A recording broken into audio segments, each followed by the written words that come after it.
Assalamu alaikum and good morning, students. I hope you all are fine and having a good time in your homes and also taking a good care of yourselves. Students, you all are welcome in the last lesson of Islamiyat on your online classes. And as you have remembered in our previous lessons, we have done the recitation and translation of Surah Al-Asr and Surah Al-Fatiha. I hope you all have learnt those. And now today, as you can see on your screens, that we are going to reinforce the fourth kalma from your textbook page number 6 with its recitation and translation. You all have learnt this kalma with the translation in the month of February, and today we are going to reinforce it. So please open your textbook page number 6 so we can start it together. Here you can see your today's learning objective that you will memorize fourth kalma orally with its translation. And I hope you all will do it today, inshallah. Now you can see on your screens the basic information about the fourth kalma. As you all know that the 6 kalmas in Islam are the 6 significant parts of anyone's religious belief. These are the mostly taken from ahadith of our Holy Prophet Hazrat Muhammad sallallahu alaihi wasallam. Each kalma has its name.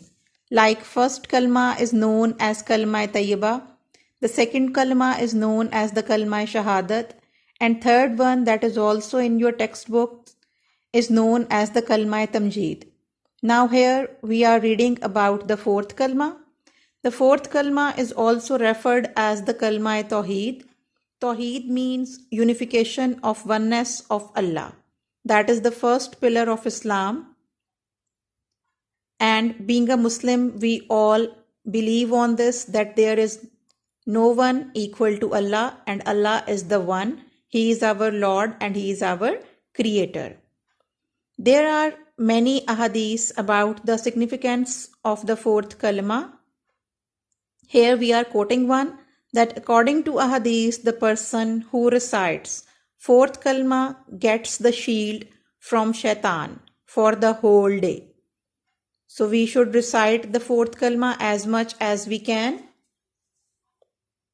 This was the basic information about the fourth kalma. Now let's start the recitation of fourth kalma. You all will recite with me. Bismillahir Rahmanir Rahim. La ilaha illallahu wahdahu la sharika lahu lahul mulku wa lahul hamdu yuhyi wa yumitu wa huwa hayyul la yamutu abadan abada zul jalali wal ikram biyadihil khair wa huwa ala kulli shay'in qadir. This was the recitation of our fourth kalma. Now you all will recite with me. Again now please. La ilaha illallahu wahdahu la sharika lahu lahul mulku wa lahul hamdu yuhyi wa yumitu wa huwa hayyul la yamutu abadan abada zul jalali wal ikram biyadihil khair wa huwa ala kulli shay'in qadir. I hope you all have done the recitation of the fourth kalma. Now let's start reading the translation of this kalma. There is no other God but Allah. He is the one and there is no partner to Him. His is the kingdom and all praise is for Him.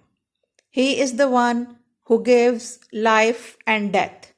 He will live forever and there is no death for Him. He is majestic, wrathful and merciful. All good is in His hand and He has power over all things. As you can see that in the first part of the kalma, we are knowing about the oneness of Allah, and then we are getting knowledge about the qualities of Allah the Almighty. This kalma reveals more about Allah, His oneness, and that He is one who is able to do all the things. This kalma also tells us about the creator of universe, believing that only He has the authority to life and death, with all the powers in the universe and beyond. And here they are telling us about the three qualities of Allah the Almighty, that He is majestic, wrathful, and merciful. Majestic means that He is the one who has impressive powers, means that He is the greatest one. Wrathful means that Allah is the one who is characterized by intense anger, that He can be angry upon us also. And the last one, merciful, that we can also learn about it in the Surah Al-Fatiha, that who is exercising mercy. It means that He is majestic, wrathful, and merciful, that Allah is the greatest one, and He can be angry or He can be merciful upon us, and it's up to us that how we want to be treated by Him.